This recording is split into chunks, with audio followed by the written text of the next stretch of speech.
चित्तौड़ दर्शक में आज समाचार में पुनः आप सभी का स्वागत है। नजर डालते हैं आज के समाचार की ओर।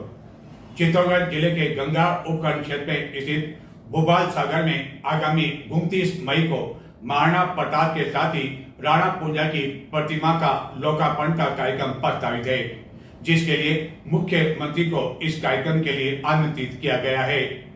भाजपा नेताओं के अनुसार मुख्यमंत्री के इस दौरान आने की काफी अधिक संभावना है, जिसको लेकर तैयारियां शुरू कर दी गई है।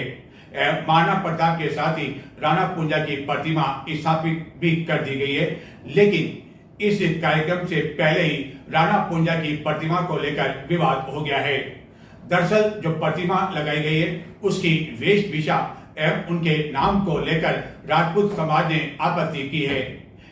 विरोध को लेकर सोमवार को चित्तौड़गढ़ में कलेक्ट्रेट में बड़ी संख्या में समाज के लोगों ने प्रदर्शन किया और यह प्रतिमा बदले जाने की मांग की।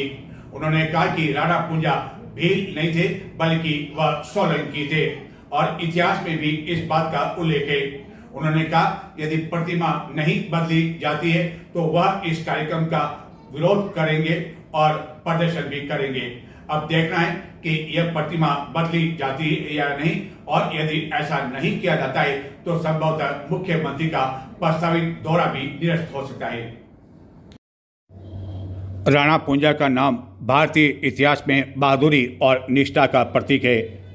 वे एक ऐसे अदम्य साहसी योद्धा थे जिन्होंने अपनी मातृभूमि के लिए खुशी खुशी अपने जीवन का बलिदान दे दिया।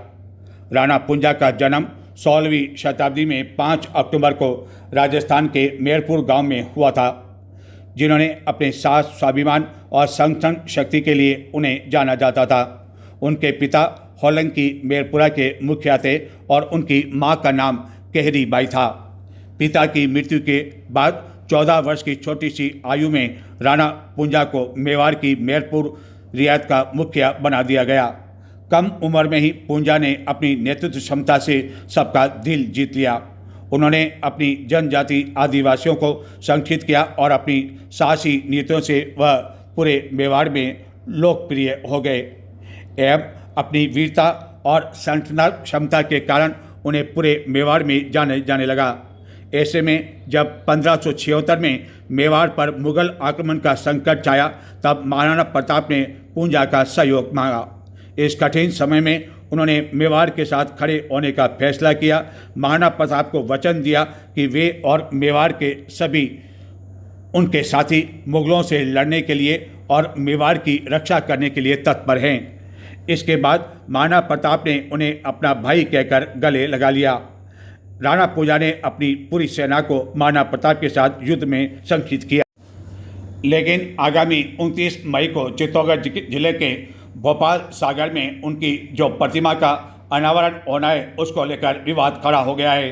क्षत्रियों का कहना है कि वह राणा पूंजा भील नहीं थे, बल्कि सोलंकी थे और उनका नाम जिस तरह वहां लगाया गया और जिस तरह प्रतिमा बनाई गई वह पूरी तरह से गलत है।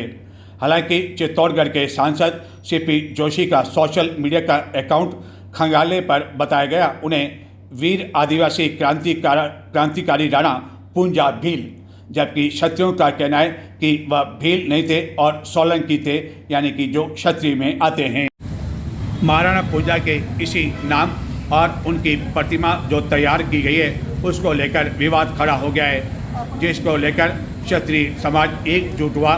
सोमवार को उन्होंने कलेक्ट्रेट में प्रदर्शन किया और अनावरण से पहले प्रतिमा बदले जाने की मांग की और उनका नाम जिस तरह वहाँ लगाया गया राणा पूंजा भील, उसके स्थान पर राणा पूंजा सोलंकी किए जाने की मांग करते कहा कि ऐसा नहीं किए जाने पर इस कार्यक्रम का विरोध किया जाएगा और यह मामला न्यायालय तक भी पहुंच गया है। तो मेरा नाम कृष्णा कुमारी पानरवा है। मैं राणा पूंजा जी सोलंकी के जो 16वें वंशज है राणा मनोहर सिंह जी पानरवा, उनकी पुत्रवधू हूँ। और ये जो भोपाल सागर में 29 मई को महाराणा प्रताप के साथ में राणा पूंजा जी की भील वेशभूषा में मूर्ति लगाई जा रही है, हम सभी आज उसका विरोध करने के लिए एकत्रित हुए। ये कब से लोग पहले तो जानकारी के अभाव में, अभी राजनीति के कारण प्रेरित होकर और ये इस तरह से इतिहास विकृतीकरण कर रहे हैं, जबकि है ना काफ़ी समय से है ना इस पर कार्रवाई हो रही है।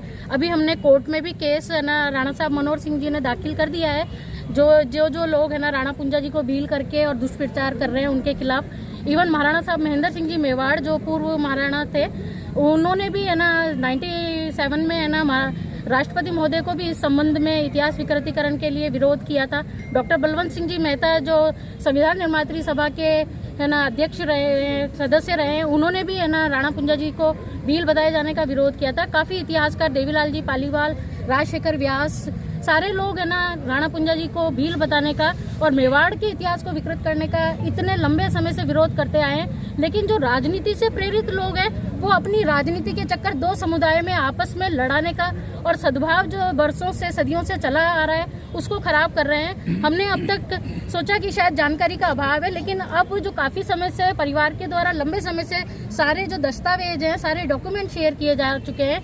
इवन हमारे पास में 1575 के आसपास का है कि जो राणा पुंजा जी का सही इतिहास है वो सोलंकी राजवंश परिवार से हैं, जो कि अनिल वाड़ा पाटन से आए।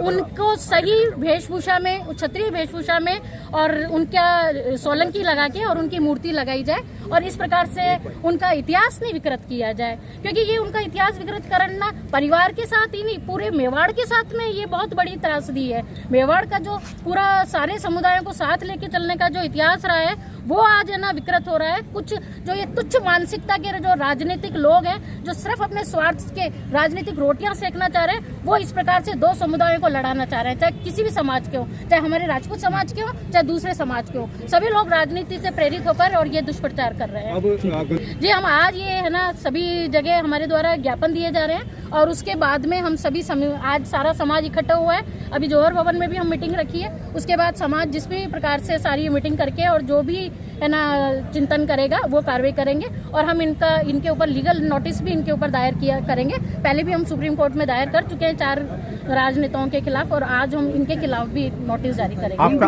आपका इशारा राजनीतिक रोटियां सेकने की किसकी ओर आप कहना चाहते हैं? आप ये सभी पार्टियां सर, एक को किसी को हम पर्सनली टारगेट नहीं करना चाहते, लेकिन जिसका जब मौका मिला है डूंगरपुर का, आप देखिए डूंगरपुर का एक है ना, वहाँ पर एक बीजेपी के काल में मूर्ति बनी हुई थी, लेकिन जब कांग्रेस आई उसने लगाना चाहा तो एक ने विरोध किया और दूसरे ने लगाया अपने वोटों के लिए। सभी पार्टियां इस प्रकार से कर रही है, कोई एक पार्टी नहीं है और ये आम लोगों को गुमराह किया जा रहा है। इस विरोध के बावजूद यदि जो मूर्ति जिस स्थिति में है उसका अनावरण होता तो क्या विरोध आपका वहाँ होगा या क्या? बिल्कुल होगा सर, क्योंकि है ना ये जो राणा पुंजा जी की जो ये भील वेशभूषा में मानकर जो ये मूर्ति लगाई जा रही है, वास्तव में वो राज्य चिन्ह से लिया गया है और उसको ये गलत परिभाषित करते हुए कि मेवाड़ का जो राज्य चिन्ह है उसमें एक तरफ उन्होंने राणा पुंजा जी को भील बताते हुए बताया और एक तरफ महाराणा प्रताप, जबकि वास्तव में मेवाड़ का जो है ना गजट है महाराणा साहब भोपाल सिंह जी के समय का, उसमें स्पष्ट लिखा हुआ है कि उसमें एक तरफ भील सैनिक है और एक तरफ राजपूत सैनिक, दोनों ने मुगलों से संघर्ष में अपना खून बहाया, इसलिए उनको राज्य चिन्ह में जगह दी गई है। तो ये तो गलत है, ये तो वो एक भील योद्धा है, वो राणा पुंजा जी नहीं है। तो हम उनकी जो वेशभूषा का भी विरोध करते हैं और भील लगाने का भी विरोध करते हैं। में जाति वैमनस्य फैलाने का प्रयास किया जा रहा है, उसका मेवाड़ क्षत्रिय महासभा और समस्त क्षत्रिय संगठन पुरजोर विरोध करते हैं। आपको लगा नहीं मूर्ति, आप वो क्षत्रिय थे, सोलंकी राजपूत थे, उनकी वेशभूषा में लगाई है, उनका परिवार साथ खड़ा है, उनसे पूछिए, क्षत्रिय समाज से पूछिए कि उनकी क्या वेशभूषा थी। मेवाड़ गजट जो प्रकाशित हुआ था या मेवाड़ का संविधान जब भारतीय संविधान में मर्ज हुआ उस समय क्लियर लिखा हुआ है कि पानरवा सोलंकी ठिकाना था। तो क्या जो मेवाड़ संविधान आपने मर्ज किया वो गलत है? उससे ऊपर उठ के आप बात करेंगे? ये देश का कौन सा कानून बात कर रहा है? आप चित्तौड़गढ़ स्थित श्री सांवलिया चिकित्सालय में उपचार करवाने आए एक वृद्ध की उस समय जेब कट गई, जबकि वह निःशुल्क दवा के काउंटर पर कतार में खड़ा हुआ था। तभी उसके पीछे खड़े एक किशोर ने उसकी जेब काट ली। जिला मुख्यालय स्थित श्री सांवलिया चिकित्सालय में उपचार करवाने आए एक बुजुर्ग को क्या पता कि वह सरकार की निःशुल्क दवा वितरण योजना के तहत दवा लेने के लिए किसी कतार में खड़ा होगा और उसकी जो कमाई थी, जो कि गेहूं की फसल से उसे मिली थी, वह कोई किशोर ले उड़ेगा। जब वह कतार में खड़ा था तभी उसके पीछे कतार में लगा एक किशोर ने उसकी जेब काट ली, जिसके बाद वह चिकित्सालय में स्थित पुलिस चौकी भी पहुंचा, लेकिन इस पुलिस चौकी में कोई भी पुलिसकर्मी मौजूद नहीं था। काफ़ी देर तक इस बुजुर्ग ने उसका इंतजार भी किया कि कोई पुलिसकर्मी यहाँ आ जाए ताकि वह अपनी बात बता सके, एवं वहां चौकी के बाहर लगे फ़ोन पर भी उसने संपर्क किया, लेकिन दोनों फ़ोन पर संपर्क नहीं हो पाया। इस बुजुर्ग ने इस घटना के बारे में चित्रोदर्शन को बताया कि कई नाम आपको हाँ मैं किशोर दास हैं और कटो आए आप बिहारीपुरम। बिहारीपुरा और जेब मतलब आपकी दवाई ले रहा है या पर्ची कटवाई रहा है? दवाई ले रहा हूँ। दवाई ले रहे हो फ्री वाली दवाइयाँ? हाँ यार दवाई है। हाँ, और पछा आपने जेब में हाथ डाले तो अपनी मालूम पड़ी? जो यूँ कैसे करो मित्र कहिए सर हाँ यूँ कहीं थोड़ा पासे निकलो दवाई लेनी हाँ दवाई लेनी और नाटो में जगह पैर कर लिया नाटो सरो फसे हाँ। यूँ खड्डा में यूँ करो और कतरा विषय रिपा दे हम तो इतनी रिपा तो काले वो बेचा देता खान थोड़ा भी हाथ नहीं है कहता वो भी हाथ है मतलब तीन एक हजार रुपया? हाँ 3000 रुपये हाँ। और छोरो कतरो बड़ो हो? छोटी बोन देखो अपन नहीं मोई हो यहाँ नहीं मतलब आप तो इन्हें पकड़ियो नहीं, आप भाग्यो? भागी ये बताओ। अच्छा। चित्तौड़गढ़ जिले के मंगलवार थाना क्षेत्र में एक चाचा ने भतीजा पर हमला कर उसे घायल कर दिया, जिसे यहाँ श्री सांवलिया चिकित्सालय में भर्ती करवाया गया। लेकिन घायल के परिजनों के अनुसार पुलिस में रिपोर्ट दर्ज करवाए जाने के बावजूद रिपोर्ट तक दर्ज नहीं की गई, जबकि घायल को काफी अधिक टांके भी लगाए गए और उसे काफी अधिक चोटें भी आना बताया गया। चित्तौड़गढ़ जिले के मंगलवार थाना अंतर्गत मोर वन में एक काका ने अपने भतीजे पर हमला कर दिया, जिसे अमरचंद गाड़िया लोहार एवं एक अन्य युवक चांदू घायल हो गया, जिन्हें यहाँ श्री सांवलिया चिकित्सालय में भर्ती करवाया गया। लेकिन घायल के परिजनों के अनुसार इस मामले को लेकर जब वह मंगलवार पुलिस थाना में रिपोर्ट दर्ज करवाने गए तो उनकी रिपोर्ट तक दर्ज नहीं की गई एवं यह हमला गोपी एवं बाबू आदि द्वारा करना बताया जा रहा है। परिजनों ने इस घटना को लेकर बताया कि उनका नाम अमरचंद गाड़िया लोहार और कहाँ के ये मोरवन के थाना कौन सा लगता है? थाना मंगलवार लगता है। अच्छा, क्या घटना क्या हुई? घटना ये दोनों काको भतीजे लड़े। हाँ, ये भतीजा है? ये भतीजा है। हाँ, और काका का नाम क्या है? काका नाम गोपी। गोपी हाँ। और कहाँ लड़े, खेत पे या गांव घर पे ही? घर पे ही लड़े। हाँ। खेत बाड़ी तो है नहीं, खेती बाड़ी तो है नहीं, गाड़ी लगा रहे। हाँ। और बाबू भी भतीजे काका है, वो भी झगड़ा करा, उसने भी हाथ 4-5 जने माथे पड़े और जबरदस्ती माथे पड़े। बेटे रहते, ये तो बेटे थे और जबरदस्ती माथे पड़े। और ये तो पूरा दिन खाता कमाता है, पूरे दिन गाँवों में ढूंढ कमाता है, ड्रम देते हैं, चलने देते हैं, टब बाल्टे देते हैं, ऐसे देते हैं। और काका भतीजा लड़ पड़े। और अब ये काका पैसा मांग जाता है, पैसे हार उतार पैसा मांगता है, हार से करता है, गालता है कि तुम ऐसे करते हो, ये करता है। वो 4-5 जने थे? हाँ? वो 4-5 जने थे? 5-4 जने थे। और 5-4 जने थे ने, ये 2 भाई थे, दोनों भाई को मारा। एक तो इसको मारा और दूसरा एक छोटा है। उसका नाम क्या है? उसका नाम अमरचंद है। अमरचंद है। हाँ। और चांदू नाम उसका, और इसका नाम अमर है। दोनों को मारा। तो क्या था उनके, लाठियाँ वाठियाँ थी क्या था, किससे मारा? उन्होंने पत्थर से और लाठियों से मारा। पत्थर लाठियों से मारा। पत्थर से और लाठियों से मारा। फिर रिपोर्ट दर्ज करा दी आपने पुलिस में? हाँ? पुलिस में रिपोर्ट दर्ज कराई नहीं कराई? पुलिस में अभी रिपोर्ट दर्ज कराई नहीं। आपने हमारे वो पुलिस वाला उन्होंने रिपोर्ट ली नहीं। पुलिस वाला ने रिपोर्ट ली नहीं ली। क्या कहा? क्या तुम्हारी लड़ाई झगड़ा है ना, क्या तुम आपस में समझ जाओ? नहीं जाए ली पुलिस वाला। आप गए थे पुलिस थाना? पुलिस वाला जो थे ना गए थे आप, लेकिन रिपोर्ट लेने से मना कर दिया।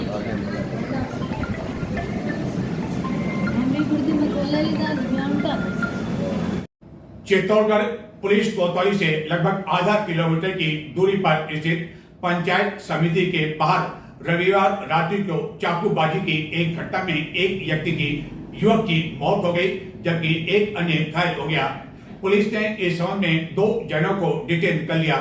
बताया जाता है कि एक युवती के मामले को लेकर पहले दो जनों के बीच में कहा-सुनी हुई, गाली गलौज की नौबत आई और बाद में चाकू से हमला कर दिया, जिसे शोभित रजत की मौत हो गई, जो कि अपने परिवार का इकलौता पुत्र बताया जाता है।